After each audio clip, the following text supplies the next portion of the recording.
Hello and welcome to The Hub on CGTN. I'm Wang in Jakarta, Indonesia. China and ASEAN have a robust and multifaceted relationship. On the political front, the two sides now have a comprehensive strategic partnership. On the economic front, the two sides have been each other's largest trading partners in the past 4 years, with a trade turnover surpassing $900 billion. Now, the two sides said they wanted to venture into forging closer people-to-people and cultural connections. How will they go about doing that? Now, during our stay in Indonesia, we talked to strategists, former politicians, to find out how. Humphrey, tell us a bit about what you do and how do you look at the current state of China-ASEAN relations? Thank you very much. Thank you for having me. And first, I would like to thank China Mission to ASEAN to organize this very good forum, because this forum consists of many different background of speaker, so we can gain more perspective to at least get some point, and then hopefully we can contribute positively to strengthen China and ASEAN relation. I'm currently head of ASEAN-China Research Center at the University of Indonesia, and our goals is that to strengthen ASEAN-China relation. We want to contribute positively in area of economic. We also plan to do a publication. We are going to publish a book. We are working on it. We also invite some scholars from Chinese and some Asian countries. Well, why do you think having and maintaining and even increasing China-ASEAN relations are so important? What happened in Middle East, in Ukraine, and we cannot hide that between China and ASEAN we have unresolved issue, right? But we have to thank our leaders, because they have a common consensus to find a peaceful solution in this regard. So as long as we can work together, we have to build trust. Because this year ASEAN-China has agreed to the year of people-to-people exchange. Hopefully, with this step, we can build a mutual trust, mutual understanding between people in China and ASEAN. But I also encourage that we also should think about youth generation participation in this regard, because within 30 years, there will be 100% of us. We are going to getting older, right? So they play a pivotal role from my perspective to make sure that this relation will go in the right way, because we have common goals, right, to prosper together. Even President Xi Jinping mentioned when he had a visit to Indonesia, I think in 2013, he proposed a so-called China-ASEAN community with a shared future for mankind. I think this is a good sign from Chinese leader, because he want to ensure his ASEAN family that, okay, let's sit together, talk together. We go how even though we may face any difference in response to any issue, but at least we know that we are partner. We are not fight each other, we are partner. We should work together. And then talking about equal partners and mutual benefits, we're reminded of the Bandung conference taking place 69 years ago in a city that is, what, a few hundred kilometers from here? Yes. And that Bandung Spirit laid the foundation of China-Indonesia and China's relations with what's known as Global South today, that is marked by non-alliance, non-interference, mutual respect, treating each other as real equals and as brothers. Yes. I think ASEAN and China, we have the same value, right? But I do hope that between ASEAN, especially from ASEAN side, we should not allow any internal parties to engage if we have any unresolved issue with China.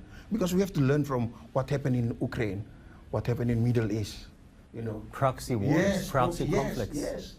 Yes, we have to be careful. But if you look at the tensions in South China Sea, external powers played a very big role. I think that it's not a good sign for us in ASEAN, because we should not provoke any instability in our region. No matter how difficulties we may face in our dialogue with China, but we have, I believe one thing that I watched Bongbong Marcos, his remark during Shangri-La Dialogue. Good thing is that he also mentioned that we want peace. I mean, if all countries want peace, probably we will work together to find, maybe, because in 30 years of our dialogue relation, we can keep this region stable, and also we can maintain peace and stability in the region. And I do believe in 100 years, this condition will still exist because trust has been built. And I think the report from Isaias Yusof Institute in April, I think, when ASEAN forced to align with China or US, 50.5% ASEAN has chosen China.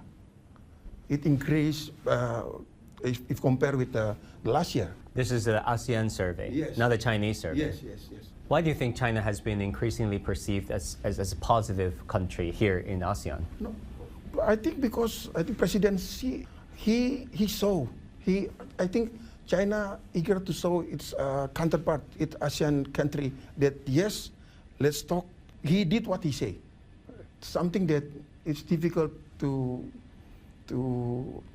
realize that a Western country can do it, I think. Yeah, because you have elections every 4 years. You have you withdrew from the TPP, from the Iran nuclear deal, from UNESCO, from all those international treaties that you signed up for. It only took a couple of years, and maybe in this case a few months. When November U.S. elections took place, maybe Trump will be elected again. Yeah. And a lot of promises will be failed again. Yeah. For me, I never forgot one day.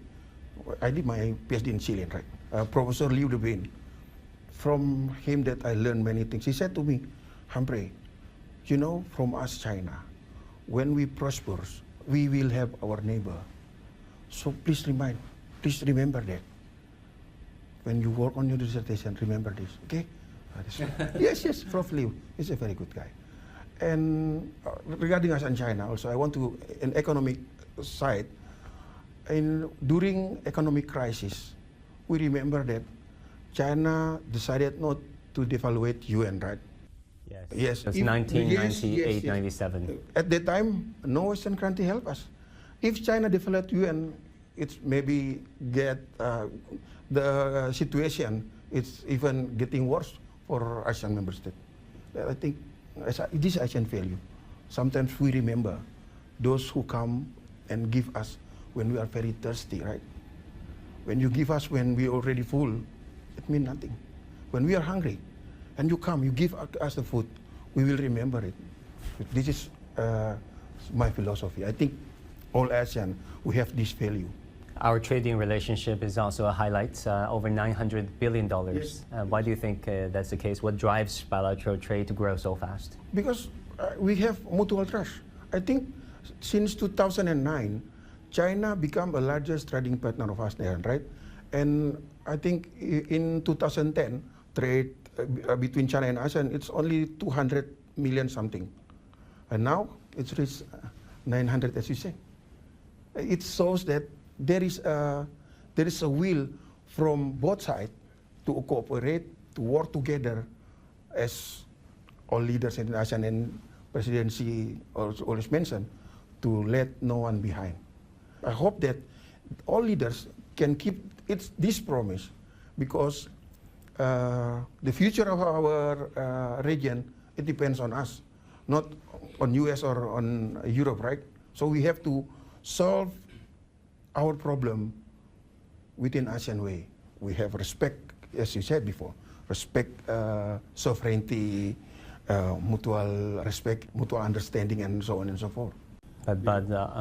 But apparently Bongbong was pushed by the Americans. Yes, I don't know for a fact. I cannot say for a fact. I'm a journalist. But hey, look at what happened after his visit to the United States. Yes, I think if you remember, I think in 2023, when he was in US, Bongbong also said that, okay, we will give more for military base for US. Then when he returned to Philippines, he said, no, this is because I was angry with the situation in the Middle East. Maybe you already read that. Humprey, look, it's been a very good conversation. I've been very genuine, and I hope you'll come back to China. Thank you very much. Thank you for having me. Thank you,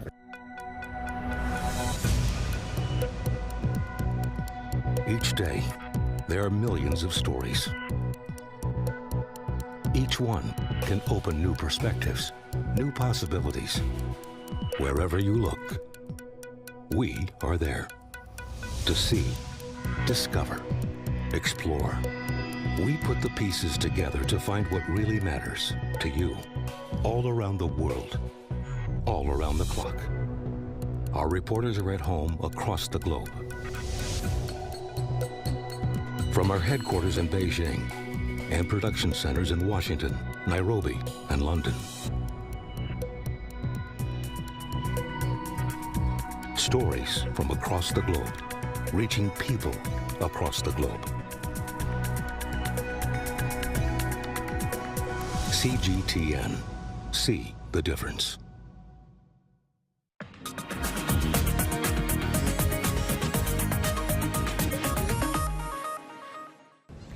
And also, we caught up with some youth representatives from ASEAN, and they have one thing in common: their love for China and the Chinese culture. Lin, welcome to the Hub on CGTN. It's great to see you and to really learn about your country and history before the official interview. Tell us about yourself and your affiliation and your current work. Yeah. So hello, thank you very much for having me today. So my name is Linh Chen. I'm from Vietnam. Currently, I am pursuing my PhD in international development at University of International Business and Economics in Beijing. You know, before beginning my PhD in China, I was a lecturer at the university in Ho Chi Minh City in Vietnam. Besides my academic pursuits, I have been actively engaging in promoting international cooperation in bamboo sectors. Bamboo sectors? Yes, in bamboo sectors. How? If you want to know more about Vietnam, you can learn about the bamboo culture. And bamboo in Vietnamese culture, it represents the resilience, but it also represents the unity and also represents the adaptability. Do you enjoy your studies currently in China? I really love my life in China now. China has like 5,000 years of civilization. When I visited the the historical monuments and the temples, the pagodas in Vietnam, so I can see a lot of steles and couplets, written in Chinese character, but I couldn't understand it.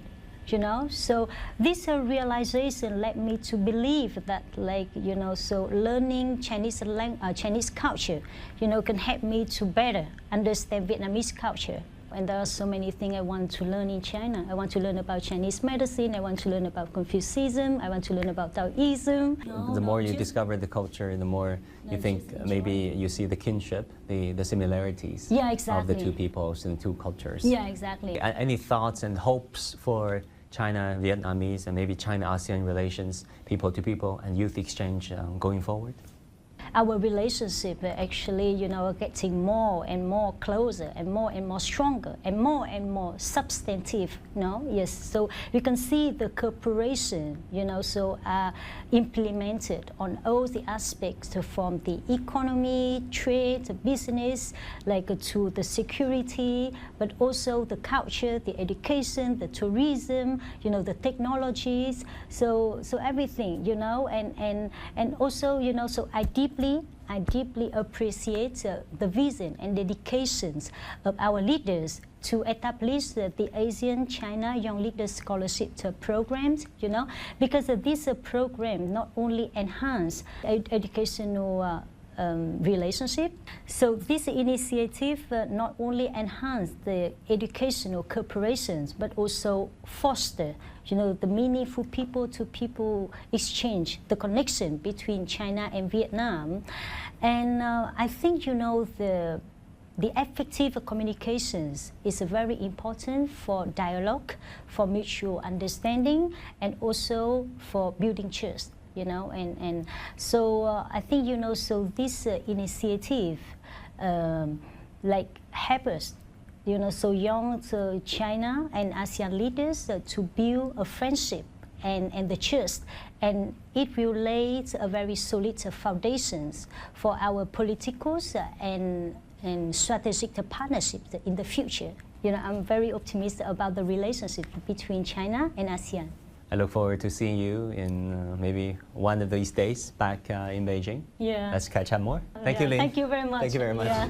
Brice, welcome to the Hub on CGTN. Great to see you. It was great to catch up a little bit before the official interview. Tell our viewers about what you do and why you're studying in China right now. My name is Brice. I'm basically from Brunei. I'm currently working in Chile, Santiago, online, hybrid. So I work in the Universidad del Desarrollo in Faculty of Government, but I'm based in Shanghai as a student in Fudan University, School of International Relations, Public Affairs as a PhD candidate. How do you like your life and your academic life, also social life in China? Oh, I think it's very interesting. There's a lot of cultural things that I learn, and I enjoy talking to my professors and my colleagues in China. And also, I like the city life. It's very big and interesting and beautiful. And I coming from a small country. We have like 400,000 people, and being in a city with 20 million people is like a sight to see. Okay, well, what are the things that impressed you more that you think, wow, this is not what I expected of China before I came over here? This is a very interesting question, but the things that impressed me the most is like the skyscrapers, because my dad, he did construction, and when I was growing up, I like seeing tall buildings in general, but going to China, seeing all these skyscrapers was very beautiful to me, and I just like the metallic city vibe in general. Yeah, lots of nice restaurants, bars, and constructions along the Bund, if you look at it at nighttime. And there's a lot of international restaurants, which is really tasty. And your dad was, still is, ethnic Chinese, no? Yes. His mother is from Malaysia, and she's a Dusun, so ethnically we're like a Chinese. You still, man, you definitely get a Chinese look. Thank you. But when I was in China, no one thinks that I'm Chinese. No one thinks you're Chinese, or no one thinks you're a foreigner? Everyone thinks I'm a foreigner. No way. Yeah. Even in Shanghai? Yes. So they could tell that I was like totally a foreigner, which is very interesting. But you're at least a quarter Chinese? Yeah, around like 3/4 or more, because my mom is also half Chinese. How do you like this, ethnic Chinese identity? I mean, there is a bit of confusion there, because like in China, no one recognized me as Chinese, and even in my own country, it's like I'm not like local. So it's a place where you belong and not belong at the same time, but it has its benefits as well. Yeah, I grew up learning Chinese as well, and I might not be the best with it, but it actually created a good foundation to study in Shanghai. And then how do you see the bonding of Chinese and Southeast Asians as we're celebrating this forum, and also anniversaries of China-ASEAN relations? On the political level, it has been robust. On the trade level, it's even more dynamic. Arguably, one of the largest trading relations in terms of volume in the world. But as a Southeast Asian yourself, and also partly Chinese, how do you look at our people-to-people connections, our bondings? Well, I do believe the people-to-people connection, there are a lot of work to be done, but I do believe that so far it's really good. Like recently this year, I've been to Nanning and Luzhou. I was in an ASEAN-China Forum there as well. And ASEAN member states, they sent the youth there to learn about the culture and everything, and it was an amazing experience. So far, there is a lot of people-to-people exchanges, and even now this forum where people from China, they come and talk and discuss about everything. Talking about staying in touch, talking about the frequency of travels. Of course, now you have visa-free programs from many countries to Chinese citizens, but I mean, people needed to bond more. Yes, and also they need a lot more visa-free programs for other ASEAN member states like Cambodia, Laos, Myanmar. They might have 1 week visa or only 14 days. And I do believe having more is also really good. You mean we don't have reciprocal visa-free travels for you guys? Yes. And also for people-to-people exchange, there's actually an increase of ASEAN students studying in China under the CSC scholarship as well as the ASEAN-China Youth. What is that scholarship about? So I'm basically under the CSC scholarship, which is why I'm studying in Fudan University. And it's a fully sponsored program, and it allowed me to pursue my PhD in Fudan, basically. Do you have a lot of friends studying in China, choosing China as a destination of study? I think it's a trend, not that popular in Brunei, but it's growing in Brunei as well, because I think we had almost 90 students this year. For a population of 400,000 is pretty impressive. And in Fudan University, we had 600 Malaysians, and Thais is over a few hundred. And I think in Southeast Asia, as a total in Fudan University alone, we have more than 1,000. And this was a huge increase because last year it was around 500 to 600. And last year we only had 2 or 3 Vietnamese, but this year we had almost 30. So there is a noticeable increase and noticeable trend. As well as there's a lot of language programs. So a lot of Southeast Asia member states will send students to China to learn Chinese for a year or 2. This is the thing, because if you talk about trade, we can lower trade and non-tariff and non-tariff barriers through our customs, through our policy coordination, to have trades and goods flowing between our borders. But for languages and cultural communication, we don't have a common language. And then Southeast Asia itself is a large landmass, as diverse as it is big, culturally and linguistically. And Chinese, of course, being this very hard language, not Roman, not Cyrillic, but with characters. Yeah, definitely. So it is a good thing, because I also know that a lot of Chinese students would come to Southeast Asia to learn language as well. So having this base, for example, some of the Chinese missions here, they could speak fluent Indonesian or Malay. We need a means of communication, tools of communication, which we currently lack, right? Talk to us about that, and which will be the theme of your presentation. Well, the lack of communication, I believe, can be solved in a lot of ways. Like I said, language exchange programs is very important.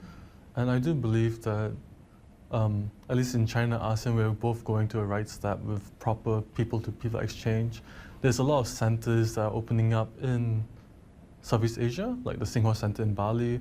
Fudan is going to open a medical center in Malaysia in the coming years. And there's a Xiamen University in one of Southeast Asian country. There's a university based in Malaysia and Laos as well. So there are universities and think tanks and foundations, centers are opening up in Southeast Asia to promote language exchange. And I do believe language is a very integral part of people-to-people exchange. But also, you said earlier that there's a lack of communication, means of communication between us. And people needed to stay in touch. Yes. To be able to not just make friends, but stay friends. I guess, like I said just now, the key point, I do believe social media is a very important aspect, and I do believe that having Chinese social media available in Southeast Asia would be very beneficial. Especially Xiaohongshu, Little Red Book, Weibo, and Douyin. So the youths especially are able to communicate really well through sharing reels, sharing memes, and whatnot. And I do believe that this is a very good way to connect to one another. Any final thoughts? Any final wishes for China-ASEAN youth exchange and friendship going forward? I think everything is going really well, but I do hope that there are more dialogues and more events to be held in the future, because I do believe that the more we talk, the more we understand each other. And yeah, dialogues and discourse open bridges instead of burning them, and I really hope for more. But would you think that the exchanges between ASEAN and your Western counterparts, Americans, Europeans now, is more robust in scale and scope than the exchanges between the Chinese and ASEANs? Oh, I definitely think that the China-ASEAN dialogue is a lot more robust compared to the US ASEAN dialogue or the UK ASEAN dialogue, because for EU ASEAN, they're not really interested in politics, they're just interested in business. So I have been to a few of the EU ASEAN dialogue, and they just usually talk about business and development, and they're not interested in politics in general. But the US and ASEAN dialogue, they're mostly interested in politics, but not business. But China is interested in both, which is why there's more forums, there's more discussion, and they're able to understand one another over time and Yeah, especially the biggest point is that China is connected to Southeast Asia through the mainland Southeast Asia. So since we're connected by land, it's easier to communicate as well, and it's more essential. Thank you. Thank you so much. It was a pleasure. And that will do it for this edition of The Hub on CGTN. I'm Wang Guan at China-ASEAN Future Relations Forum here in Jakarta, Indonesia. Thank you so much for tuning in. On behalf of our whole team, thank you and take care.